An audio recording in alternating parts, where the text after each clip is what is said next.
Before we begin, I'd like to quickly apologize to my channel member Venko Vasilev, whose name has been by mistake omitted in the past couple of videos where I thank every single person that has ever donated any money to me through Super Things or through channel membership. I apologize to him sincerely, and that mistake will not be repeated. Dude, I am so sorry. Now back to the video. Public Nemesis Media. This video is about the language spoken by modern Macedonians. I put the word Slavic in the title so people wouldn't think I'm talking about the language that was spoken by the ancient Macedonians. The origins and history of the Macedonian Slavic language is quite interesting, dating much earlier than what a lot of people think. I'm fully aware that some individuals would like me to simply state how this language is just Bulgarian, written on a Serbian keyboard, invented out of thin air by the Yugoslavs in 1945.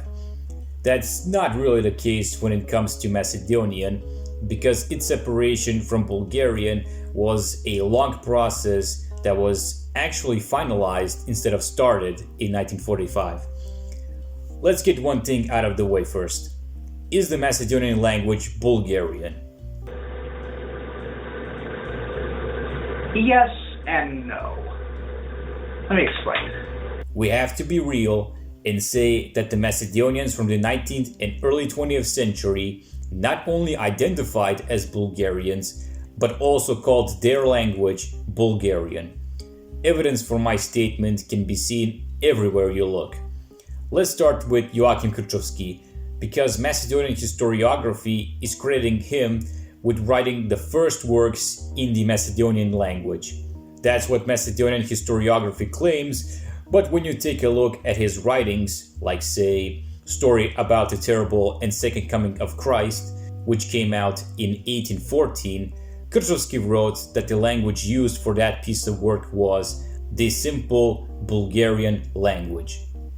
In 1817, he released this book called Suffering, where he also stated that the work was written in Bulgarian. That same year, Joachim Krčovski published The Wonders of the Holy Virgin, and yet again, he wrote that his work was written in the Bulgarian language.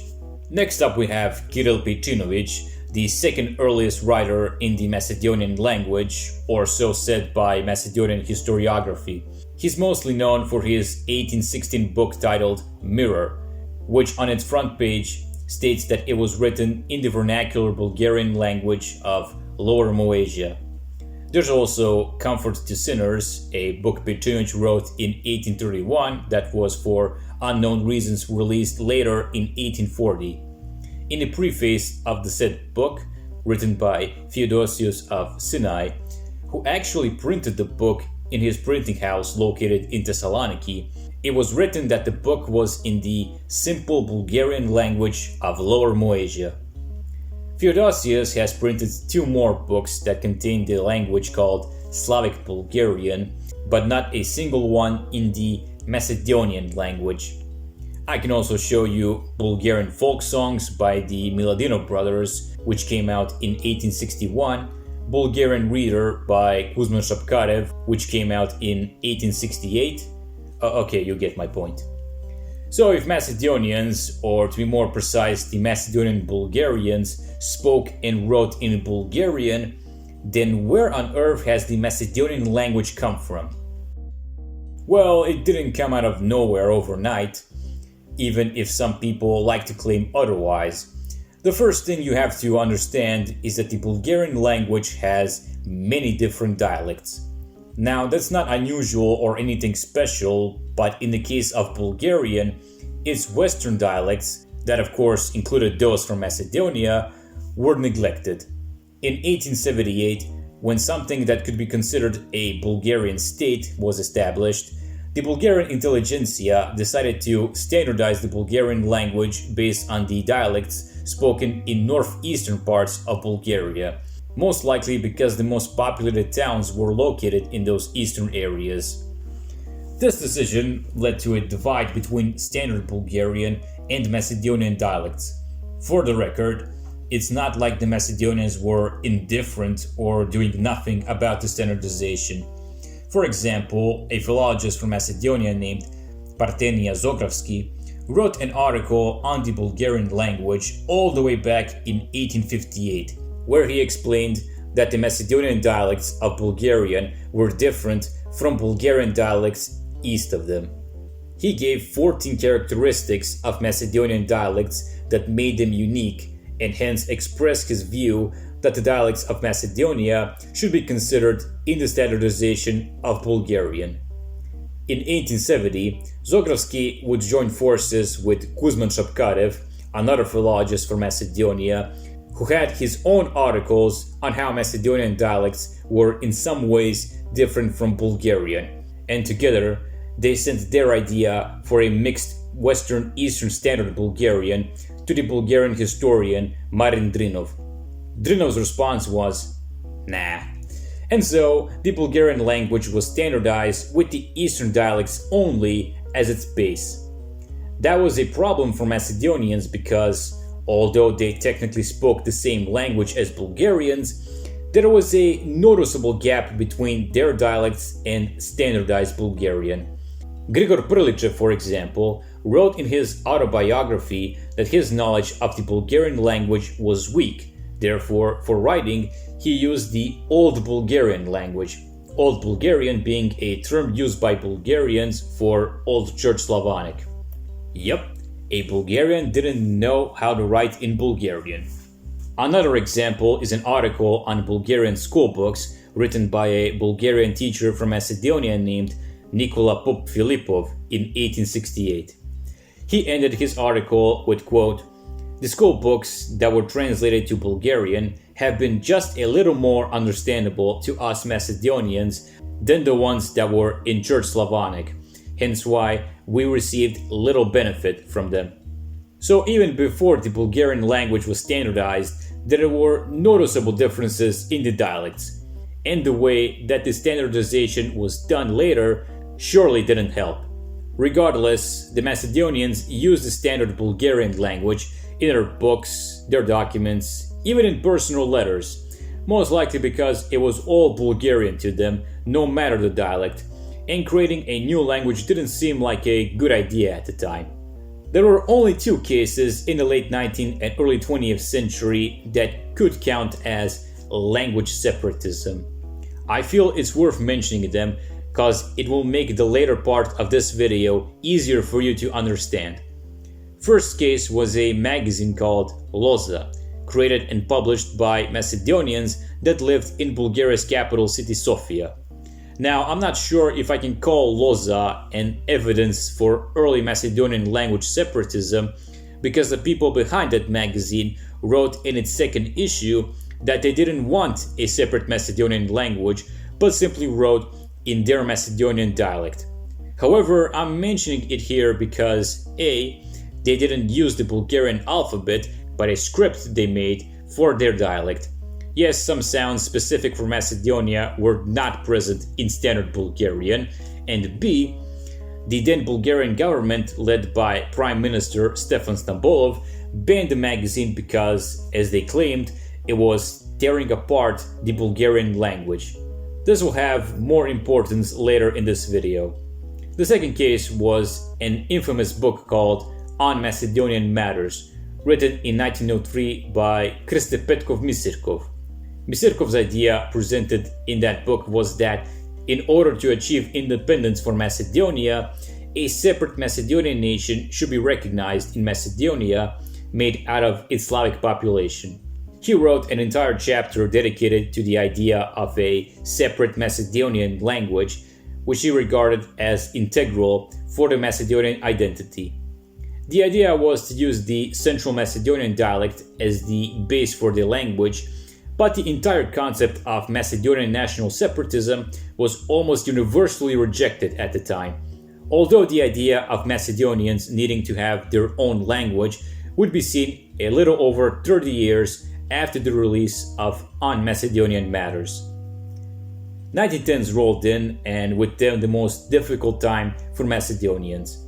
The two Balkan Wars and the First World War have created immeasurable suffering on Macedonian soil.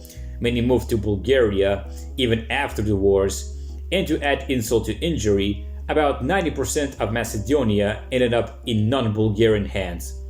In the lands conquered by Serbs and Greeks, the Bulgarian language was completely banned, which meant being forced to speak Serbian or Greek, unless you were in your own home, where you could speak Bulgarian, but not the standard version, instead a dialect specific for your area.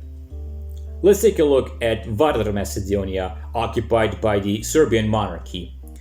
Macedonians there were educated in the Serbian language, which was a big part in the Serbianization there, but in secret, among themselves, Macedonians used their own Macedonian dialects for conversation.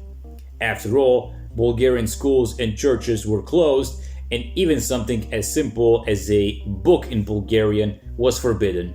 So the Macedonians didn't have much of a contact with standardized Bulgarian, but they didn't want to solely speak Serbian and assimilate, hence why they used Macedonian dialects. Don't take my word for it. Check out what was written by Vasil Hadjikimov, a Macedonian revolutionary and former Imr United member. In 1941, when most of Vardar Macedonia was taken over by Bulgaria, Hadjikimov wrote a text on the situation in Macedonia. On the language used in Macedonia, he wrote, quote, "The long separation from the Bulgarian state and cultural life has created a notable alienation. The language, with the exception of the dialects, has suffered especially among the intelligentsia. There isn't even a mention of the Bulgarian literary language. There can't even be one. The gifted ones that had natural attraction towards poetry and art were forced to write either in a dialect or in pure literally Serbian or Greek. From there comes the base among some for Macedonian literature and Macedonian nation, considered by the younger generations not for tactical means in the battle for liberation, but for a goal. New habits and customs have been adopted, new moods and views have been created, which are a major obstacle to inclusion. They concretely emphasize at every step some difference between the old and newly liberated territories and give some justification to the theorists of separatism." Similar things were written that same year by Bogdan Filov, the then Prime Minister of Bulgaria. Filov wrote in his diary that due to the Serbianization process in Vardar Macedonia, the people there used their own dialect mixed with Serbian words, and that no one spoke standard Bulgarian. Going back to Hadjikimov's paper, he wrote that some people engaged in language and national separatism. The people he was referencing were Macedonian communists. Long story short, the communist Macedonians from Imr United were pissed off their home was divided and occupied, so they said, "I hate all of you. I don't want to be a Greek or a Serb or a Bulgarian. I'm a Macedonian, and Macedonia belongs to ethnic Macedonians." One of the key factors in their separatism was a separate Macedonian language, for which they claimed already existed, it just needed to be standardized.